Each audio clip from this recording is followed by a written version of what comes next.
மதுரை வந்து எடுத்துக்கிட்டோம்னா, இன்னைக்கு தேசிய ஜனநாயக கூட்டணியில அங்கம் வகிக்கக்கூடிய அனைத்து தோழமை கட்சிகளும் வந்து ஒரு நல்ல ஒரு ஸ்டாண்ட் பண்ணிக்கிட்டு இருக்காங்க.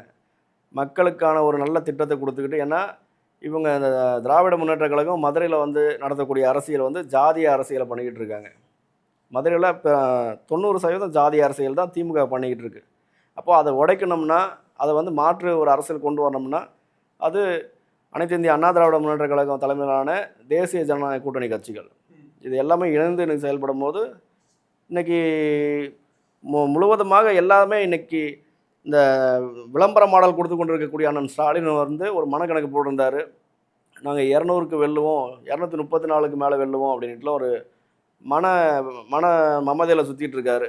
அதெல்லாம் வந்து கூடிய சீக்கிரத்தில மருத்துவமனைக்கு சென்று போய் மனநல மருத்துவரை பார்க்கக்கூடிய ஒரு செய்திய திரு ஸ்டாலின் அவர்களுக்கு மக்கள் தெரியப்படுத்துவாங்க. எல்லாமே இப்போ வட தமிழகத்திலிருந்து தென் தமிழகம் முழுவதுமாக வந்து அனைத்து இந்திய அண்ணா திராவிட முன்னேற்ற கழகத்தின் கோட்டையாக மாறிக்கொண்டிருக்கிறது.